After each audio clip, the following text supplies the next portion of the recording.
अच्छा बड़टा को कौन देती बड़टा को किसी देनी गाड़ी लुना पुना से लुना कौटो खंडिया लुना से कौटो आनी थी से पकड़ा कला ना आ मो बापा उठा राखिली बापा ए लुना खंडे देले बा आ तो भेणी जाउंती सांकी बुए को राजमिस्त्री काम को जाउंती आलो से ना राजमिस्त्री काम को जाउती आउ मुझे सिना किरण है राजमिस्त्री काम को जाउती तब बापा संगी हम कहली हाँ दे बड़ दुई तो संगे संगे पहले से खंडे गाड़ी कर दोनू ना हाँ कर दीजे भाभी बोला भाभी कौन करदेबू तो नहीं कम ओह्लई देवे ना हाँ पूरा सही कला कला बोऊ आ घर टी तो जी असुविधा होती चलाई चलाई आम तो नौ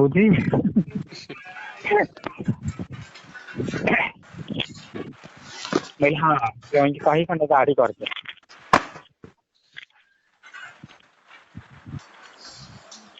आसू मानस मानस कहबे ना चूड़ी मगेई मानस दे लगिल चूड़ी हाँ चूड़ी देला बा दुपटा अल मु ता दिए बाहर देइथिली चूड़ी से कहीं दबनी को हाँ से देला परा से आओ देखे से केते कैरेक्टर अछि सुनना 22 कैरेक्टर की 26 कैरेक्टर देखिनु अच्छी हाँ हब्बा से 3-4 बजे खंडे हब्बा अब जी आई के चैंपियन देनी थी देती थी हाँ देइंती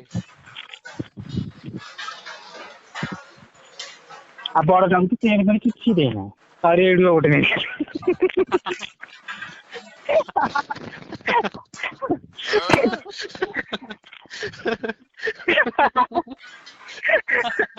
कौन खाई कितना प्लेट था हला रेडियो 2 मिनट चल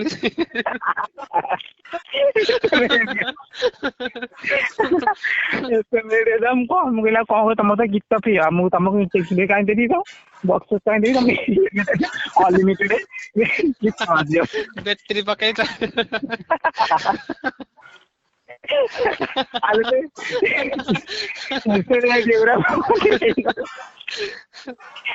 ओके इधर से खुश थी আছিল जान रेडियो पाई खुशी मिल हो ताकि कांदले से रेडियो को बजाई दो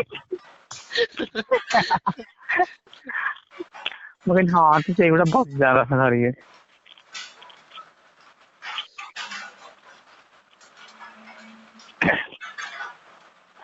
आउ से कथा कहली मुझे मो मध्य जाइए भल आउ भल सम्मान तक भल कथबार्ता बड़ा पूरा मध्य तो मत सोधी पका मुझे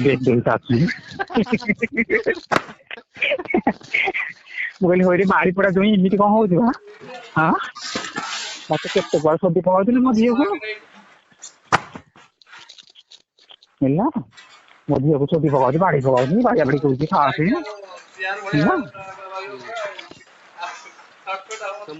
तो मध्य जो है सेमती नुह पे से मूर्ख है कि सेमती नुह तार व्यवहार से भल ना मध्य जीत भल कथबार्ता आचार व्यवहार भल बड़टा जबर मध्य तो सोधी पकड़े में मत कह तो बाहर बोल मत कह देख गाई तो तुम यही बोल हाँ जो कौन मोर देखी ना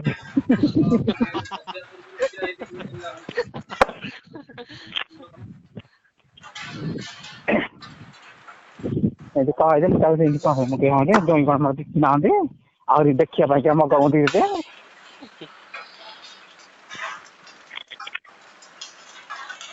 मुझे तबर बाड़ी कौन कली कली घर को हाँ से बाड़ी का मुद्दा कही था अपना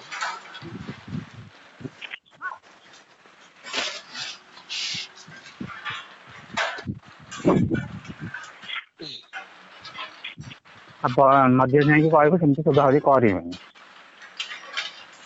ना ना मध्य जो तो संस्कार जो सेमती नुह ना संस्कार से सेमती नुह संस्कार रखुंटे ना सब प्रकार संस्कार हाँ सेमती नुह सदाहती करेनि कि करेनि बाड़िया बाड़ी करना तू बाड़ेले जदि जोई तते बाड़ेले तू मते आसिक कहबो मते कहले मी कहबी जंग मो जोई कहीं बाड़ेले मो जोई की ता प्रश्नर उत्तर दियो मु ट्यूशन करबी जोई की जहाँ कहले मते कहबो ना बड़ा तो जुए सेमती किसी कहबेनी आ बड़टा तो मधुआटा आ मु ताकू बिले कौन कहबी से तो मते एपटे नहीं सेपटे बसाई दउछु खाली सोदारे मते बोती पकौची से बाड़ी पड़ाड़ो कहीं से बाहा दउतले के जानी मधुआ हैरान होउते ते हैरान होउची बोली तो ताकू टंका पैसा आंटी दउ नै से सेति से भड़ा लागे हो जा लागे बड़ा लागे हाँ मु कहले हेली जो काई भड़ा लागो तो मते खुशी लागे हां भड़ा लागे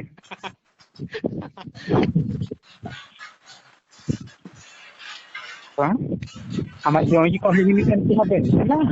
बाड़ाबड़ी कर ना तो मध्य जोई सेमती बाड़ाबड़ी करबेनी कि सेमती तंकर माने कथाबार्ता तंकर सेमती नहीं ताको जा देले से ता खाइबो जा कहबो से चुप ही रहबो अरे तमे ए तू आउ जोई जदि माने पार्टी कजे लागिलो पार्टी लागिलो तमे तो की पारे ये पारे माने क्यों पारे नहीं कि जीते तो जो है तो जीते बाकी जीते होगे हां जो जीते जानती हां जो है जीते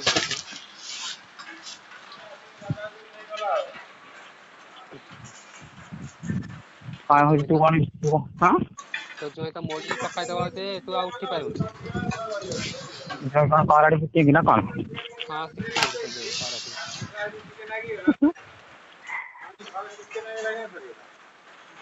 कराड़ी फुटी के बोले मोड़ के पकाई देबे ना हां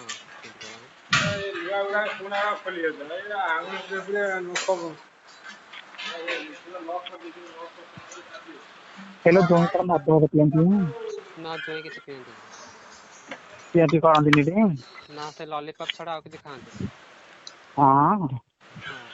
भला भला आ से तो बड़टा तो कोना बेसी उड़ौ दिलो ହେଲା ତା ସେ ଯୋଉ ଗହଣା ଗାଠି ଦେଇଥିଲି ତା ଯୋଉ ବନ୍ଧା ବନ୍ଧା ପକେଇକି ବିକ୍ରି ଖାଇଥାନ ମୋ ଝିଅ ଆଇଲା ଯୋଉ ବେକରେ କଳା ଫିତା ପକେଇକି ରଖିଆ କଳା ଫିତା ପକେଇଛି ଆଉ ତାକୁ ଗୋଟେ ମଙ୍ଗଳ କେତେ କଣ କି ସୁନା ରୂପା ଦେଇଥିଲେ ଆଉ ସେ ଆଇଲା ବେଳକୁ ବେକରେ କଳା ଫିତା ପକେଇକି ଆଉଛୁ ତାକୁ ତ ମନା କଲେ ମୁଁ ତୁମ ଘର ଟିକେ ଏମିତି ଭିକ୍ଷା ଯିବୁନି ମୁଁ କହିଲି ହଁ ଯେ ହେଇଲୋ ତତେ ତତେ ଗହଣା ଗାଠି ଦେଇଥିଲି କଣ କରିବି ନା ତ ଜୋଇ ନେଇକିରି ବିକ୍ରି କରି ଖାଇଲା ମଦ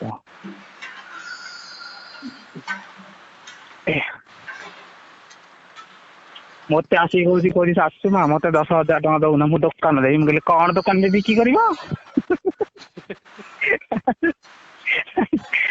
କଣ ବିକିବ ଦୋକାନରେ କଣ 10,000 ଟଙ୍କା ନେବି ଦୋକାନରେ କଣ ବିକ୍ରି କରିବ ଆଉ ତମେ ସେଇ କିରଣକୁ ବସେଇବ କଣ ତାର ଯୋଉ 3ଟା ଜିନିଷ ଅଛି ସେଇଗୁଡା ବିକ୍ରି କରିବ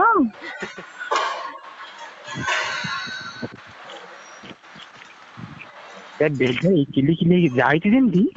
ସେମିତି ପାଉନି ଗଲା ବାଛି ପାଇଲା ଆଉ ଗୋଟା କିଲିକିଲି ହେଲା ବୋଲି ତାକୁ ନେଇ ଟାଉନ ପଠେଇଦେଲି ସିଆଡେ ଯା ଏଠି ରହ ନାହିଁ ମୋ ମା ଗାଁ ପକାଉ ତ ହେଲା ଆଲୋ ସେ ସାମ୍ନାରେ ଯିଏ ସବା ସାନ ସେ କଣ ହେଇଥିଲା ଗୋଟେ ତେଲେଙ୍ଗାକୁ ହଁ ଗୋଟେ ବଙ୍ଗାଳୀ ମିସ୍ତ୍ରୀ ଯାଇଥିଲା ତାକୁ କିଣି ଆଣିଥିଲି ସେ ପୁଣି ଆଉଠି ପଳେଇଛି ଆଉ ତା ପାଇଁ କଣ ଜୁଆଇଁ କହୁଥିଲି ପ୍ରସ୍ତାବ ଦେଖିବାକୁ ଆଲୋ ଗୋଟେ ଦୌଡ଼ ବାହାରିକି ସେ କୋଣାର୍କ ଦେଖିବ ତାକୁ ଉଠେଇଦେବା ହଉ ମୁଁ ଜୁଆଇଁ କହୁଥିଲି ତୋର ଭାଇ ଦେଖିଆ ଆଉ ତାକୁ ତ ଭଲ କେହି ନେବେନି ଗୋଟେ ତୋର ଭାଇ ଦେଖିଲେ ସେଗୁଡା ବୁଢା ଯେମିତି ଧାନ ଚାଉଳ କରୁଥିବ ସେ ବୁଢା ଗଡା ଗୁଡା ଦେଖିବ ତାକୁ ପଠେଇଦବ ସିଆଡେ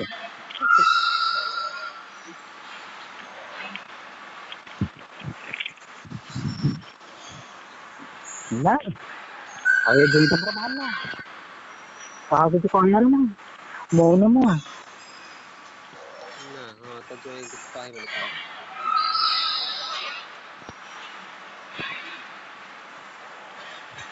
सीधा घरକୁ ଘରକୁ ଘରୁ ଡ୍ୟୁଟି ଡ୍ୟୁଟିରେ ଘରକୁ ନା।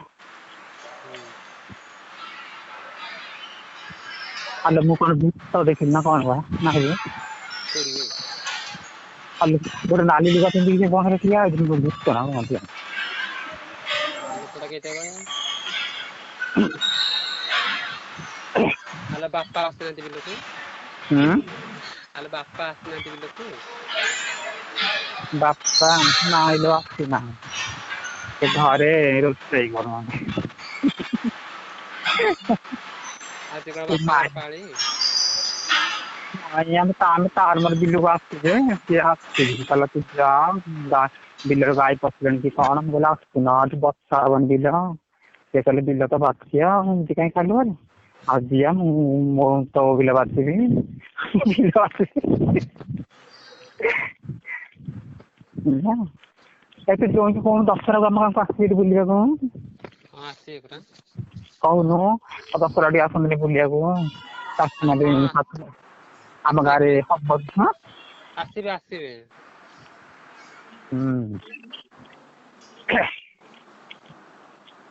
ତ ଦଶହରା ଆଡେ ବୁଲିବାକୁ ଆସନ୍ତାନି ଆମ ଗାଁକୁ। ନାଇଁଲୋ ଏମିତି କହିବୁ ଆଉ ଶାଶୁଙ୍କ ଦେହ ଭଲ ନାହିଁ। ଦୁର୍ବଳରୁ ପେଲି ହଉଛନ୍ତି ହେଲା। ହଁ ତାକୁ କହିବୁ ଦେଖିବାକୁ ଆସିବେ। ଆସିବେ ପରା ଦେଖିବାକୁ ଜୁଆଇର ମୋର ଯିମୁ ଦେଖିବାକୁ। ଏଇଥର ପଇସା ଆଡଭାନ୍ସ ଆଣିଲେ ଏଇ 20 ତାରିଖ ଆଡକୁ ଯିବି ଆଉ 10-20 ଆଡିକି ଆଉ ପଇସା ମିଳିଲେ ଆଉ।